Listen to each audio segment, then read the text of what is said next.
क्योंकि election commission ने शुद्ध रूप से भाजपा के एजेंट की तरह काम किया, उसको सलाह दिया कि अपने इस एक्सपेंडिचर को आप जो है पार्टी अकाउंट में शिफ्ट कर लीजिए। अगर परमिटेड लिमिट से ज्यादा हो तो उस पर डिस्क्वालिफिकेशन है। इस प्रकार का पैम्पलेट करीब करीब हर पोलिंग बूथ के ऊपर भाजपा का पोलिंग एजेंट लेके बैठा हुआ था। 25 तारीख को जितने फोन कॉल्स किए गए, मैं बड़े दायित्व के साथ कह रहा हूं, रिटर्निंग ऑफिसर ने एक का भी जवाब नहीं दिया। फोन निकलवा करके हमने उसको रिकॉर्डिंग कराई। आप सोच सकते हैं कि इंस्पेक्शन ना लेकर के हमारे फोन जब्त कर लिए गए और आज तक फोन जब्त है कि भाई जब तक ये सेटल ना करने की एक वोट का डिफरेंस कैसे आए तब तक आप रिजल्ट अनाउंस ना करें। मेयर के चुनाव में धांधली हुई तो भाजपा का उम्मीदवार वो स्टैंडिंग विद दैट, जिसको सुप्रीम कोर्ट ने कहा मर्डरर ऑफ डेमोक्रेसी। लोकसभा 2024 का जो चुनाव हुआ उसमें उसका जो परिणाम आया 4 जून को, दिल्ली के अंदर भाजपा की 7 के 7 सीटें आई और देश में भाजपा 240 पर सिमट कर रह गई। यानी जनता का जनादेश जो 272 का होता है उनको नहीं मिला। सबको लगा कि ये सिलेक्टिव अनपॉपुलरिटी जो मोदी जी की हुई है कि दिल्ली में वो अभी पॉपुलर हैं, उनकी पॉपुलरिटी यूपी में कम हो गई, महाराष्ट्र में कम हो गई, कई राज्यों में कम हो गई। इसका क्या, इसके पीछे क्या केमिस्ट्री है? मैं देख रहा था रिजल्ट यहाँ का, दिल्ली का। जिस दिन से रिजल्ट आया है 4 जून 2024 को, पहले की तरह मैं क्षेत्र में घूमता रहा हूं, आज भी घूम रहा हूं, जन जन से मुलाकात है, जमीन का व्यक्ति हूं। हर तरफ एक ही आवाज है कि जी ये हुआ क्या, ये कैसे हो गया। तो वो मैंने आपको परसेंटेज दिखा दे किस प्रकार से बीजेपी का परसेंटेज हर सीट पे एक तरह का है, इंडिया अलायंस का हर सीट पे एक तरह का। ये कोई मैजिक, ये कोई कोइंसिडेंस तो दिखता नहीं मुझे। अब election petition has been filed, this is going to come up, आ रहा है 22 तारीख को, यानी मंडे को उसकी हेयरिंग होगी। ग्राउंड्स क्या क्या है? मेरे इलेक्शन एजेंट ने जब ये, चूंकि हर चुनाव के बाद आपके पास 30 दिन का पीरियड होता है रिजल्ट के बाद कि तब तक आपको अपने चुनाव के अकाउंट्स को क्लोज करके खत्म कर देना है इन ऑल एस्पेक्ट्स। आपको इलेक्शन कमीशन एक एक्नॉलेजमेंट देता है कि भाई आपने अपना accounts to the satisfaction of election commission आपने सबमिट कर दिया। तो वहां यह मालूम पड़ता है कि भारतीय जनता पार्टी की उम्मीदवार बांसुरी सुराज जी, उनका जो इलेक्शन एक्सपेंसेस है, जो कि दिल्ली के अंदर 95 लाख जो है आपका इलेक्शन एक्सपेंडिचर का अपर लिमिट है, तो वहां मालूम पड़ता है कि जी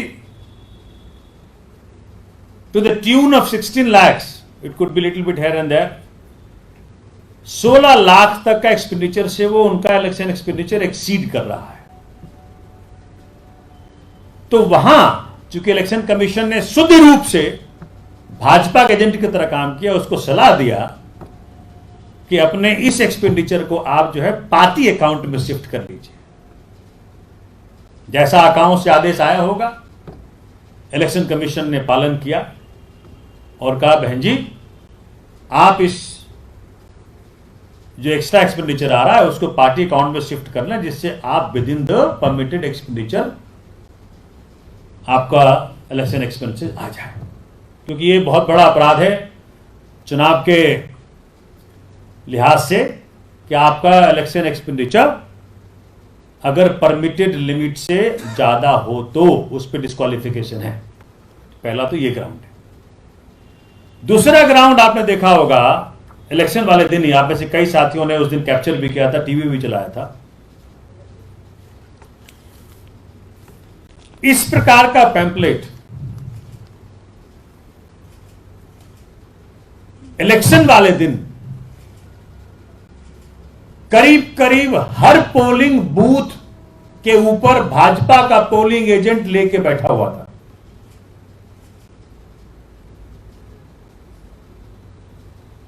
मतलब जहां आप 100 मीटर तक के दायरे में प्रचार या इस प्रकार का कोई भी, मतलब इसी सिमिलरली एक पैम्पलेट मेरे गाड़ी में पड़ा हुआ था, मेरे एसोसिएट गाड़ी में पड़ा था, मेरी उसी गाड़ी सीज कर ली। और ऐसा पैम्पलेट भाजपा का पोलिंग एजेंट करीब करीब हर बूथ पे लेके बैठा हुआ था। इसमें बैलेट नंबर भी लिखा है, इसमें कैंडिडेट का फोटो भी है, माननीय मोदी जी का फोटो है, पार्टी का सिंबल है, और इसको लेके बैठा था। उसकी सारी वीडियोज और फोटोज उस दिन के जिस जिस बूथ पे मैं गया हूं, सब बूथ पे ही निकला। हमने बकायदा जी रिटर्निंग ऑफिसर को भेजा, और बिल्कुल चुप्पी, एकदम गोल्डन साइलेंस रिटर्निंग ऑफिसर का। उसका भी कारण बताऊंगा क्यों था, कैसे रिग किया इन्होंने न्यू दिल्ली पार्लियामेंट्री कंस्टिट्यूंसी का इलेक्शन। कोई जवाब नहीं। 25 तारीख को जितने फोन कॉल्स किए गए, मैं बड़े दायित्व के साथ कह रहा हूं, रिटर्निंग ऑफिसर ने एक का भी जवाब नहीं दिया। मैंने कहा ये कैसे है, और इसको कैप्चर कैसे करता आदमी? तो अपनी वीडियो से ही करता। हमने अपने फोन निकलवा करके हमने उसको रिकॉर्डिंग कराई। आप सोच सकते हैं कि इस पे एक्शन ना लेकर के हमारे फोन जब्त कर लिए गए, और आज तक फोन जब्त है। तो मतलब आप भाजपा को इस प्रकार की हरकत करने के लिए परमिट भी करें, सहयोग भी दें, और दूसरा आदमी इसकी रिकॉर्डिंग भी ना करे, और रिकॉर्डिंग करे तो फोन जब्त कर लेंगे। और FIR number 96 of 2024 police station south campus में मेरे खिलाफ एक एफआईआर दर्ज कर लिया गया, भाई हम ये फोन अंदर ले गए। मैंने कहा एफआईआर कॉपी दे दो, तो कहता है वो सेंसिटिव है। मैंने कहा मेरे फोन दे दो, कहता है वो तो आपको नहीं मिल सकता। हमने फोन खोल करके दिखा भी दी कि भाई देख लो, तुम्हारा कोई इसमें प्रोहिबिटेड चीज तो हमने कैप्चर किया नहीं है।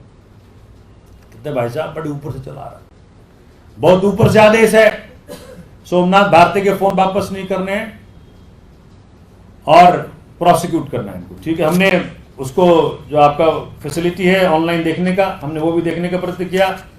तो उसमें आया कि जी इनका जो वो एफआईआर है वो सेंसिटिव में कैटेगराइज है, सो एफआईआर नहीं दिखता जैसे नॉर्मली सबका एफआईआर दिखता है।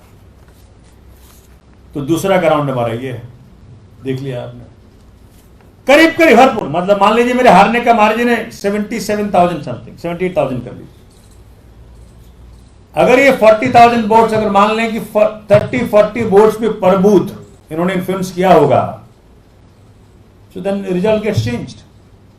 अगर इसको अगर आप कहते रहे, क्योंकि जब आखिरी वोट डालना जाता बोलते ballot number 1, ballot number 1, ballot number 1, ऐसे करते रहो, it does cast an psychological impact. और वो पूरी व्यवस्था पुलिस की भी, इलेक्शन कमीशन की लगी हुई है भाजपा के दास बनने में। दोनों एफआईआर मेरे खिलाफ दर्ज होता है और उनको बाहर नहीं किया जाता। कोई भी पोलिंग एजेंट भाजपा को बाहर नहीं किया जाता, और सब लग जाते हैं ढकने में उसको। अगर आपको याद होगा कि इस इलेक्शन में 85+ ईयर्स जो बुजुर्ग थे, उनको घर से वोट डालने की सुविधा दी गई थी। तो सुविधा दी गई तो नेचुरल सी बात है, अगर ये सुविधा दी गई है तो सबको परमिट करना चाहिए था, भाई हर पार्टी का आने साथ जाता। लेकिन इन्होंने क्या किया, इन्होंने जो है सिर्फ भाजपा के कैंडिडेट को ये सुविधा दी गई कि भाई आप जो हैं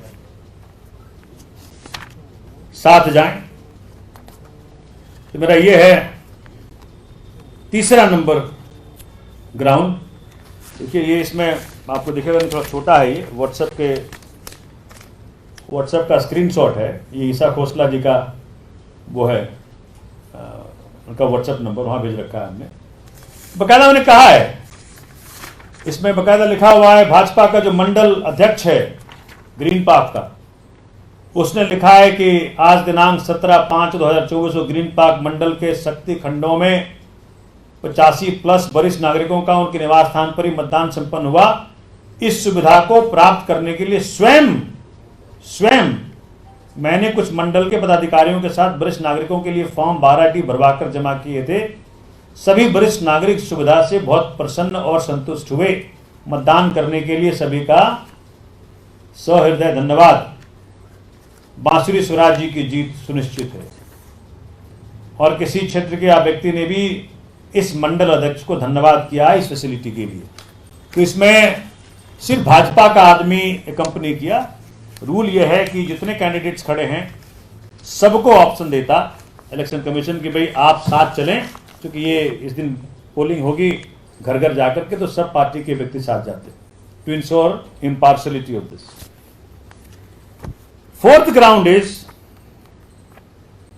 जैसा आपको याद है, बीजेपी ने पैसे का एक ऐसा शो इस चुनाव में दिखाया जो शर्मसार करने वाला है। साड़ियां और सूट और दारू और पैसे जो बांटे इन्होंने, तो साड़ी और सूट का तो बड़े सारे प्रमाण निकले। तो कई सारे लोग मेरे को बताया, एफिडेविट में भी आएगा ये, कि किस प्रकार से इन्होंने इन्फ्लुएंस करने का प्रयत्न किया। तो ये मेरे ग्राउंड्स हैं। और एक ग्राउंड, 2 ग्राउंड और आपको याद होगा 5% का परमिशन था कि जो काउंटिंग करा सकते हैं to match the EVM with VVPAT. Booth number 41 Malviya Nagar का जब वो काउंटिंग हुआ तो वीवीपैट में एक वोट ज्यादा निकला। क्वेश्चन है कि एक वोट, सिर्फ एक वोट। मेरा रिटन ऑब्जेक्शन है कि भाई जब तक ये सेटल ना करने की एक वोट का डिफरेंस कैसे आए तब तक आप रिजल्ट अनाउंस ना करें। लेकिन रिजल्ट अनाउंसमेंट की गई मेरे एप्लीकेशन को दरकार, मतलब without deciding. They could have decided in their favour, doesn't matter, but without deciding.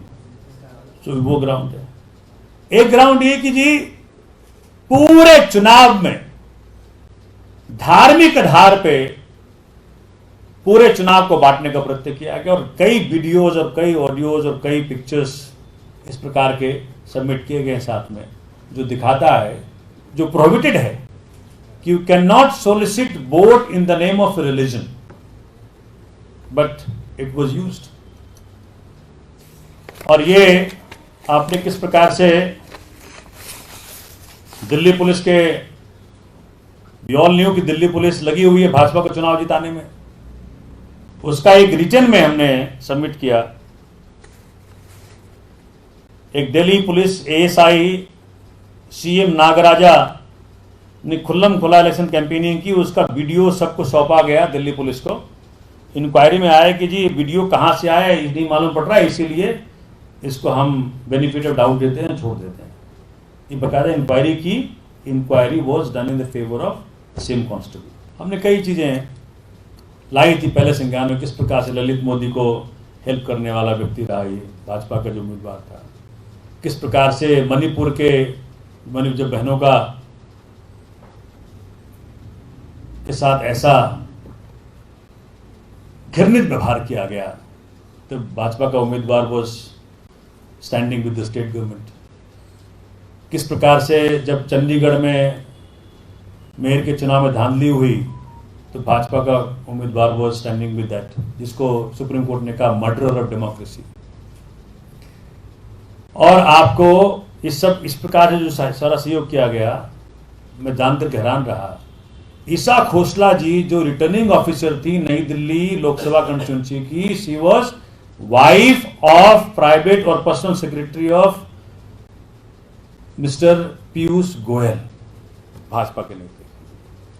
क्या ऐसे पद पे जो रिटर्निंग ऑफिसर है, जो डिसाइडिंग फैक्टर है उस चुनाव का, हर चीज का, एप्लीकेशन मूव करो इवेंट के लिए, प्रोग्राम के लिए, वो डिसाइड कौन करेगा? Returning officer. ऑफिस खोलो। मैं अनफॉर्चुनेटली इलेक्शन कमीशन इस प्रकार की बात पहले नहीं बताई, लेकिन ऐसे पोजीशन पे इस प्रकार के बैकग्राउंड के व्यक्ति को बिठाना, ये दर्शाता है कि पूरा चुनाव भाजपा ने फर्ज करने के लिए, पूरा चुनाव एक करप्ट प्रैक्टिसेस के आधार पर इन्होंने करवाया और अपने पक्ष में रिजल्ट लेने का प्रयत्न किया। नेशनल दस्तक की आपसे गुजारिश है कि अगर इसको बचाना चाहते हैं तो नेशनल दस्तक को सब्सक्राइब करने के लिए रेड कलर के सब्सक्राइब बटन को दबाएं, फिर बेल आइकन की घंटी दबाएं। नेशनल दस्तक को बचाने के लिए बहुत जरूरी है कि हर खबर को शेयर करें, लाइक करें, कमेंट जरूर करें।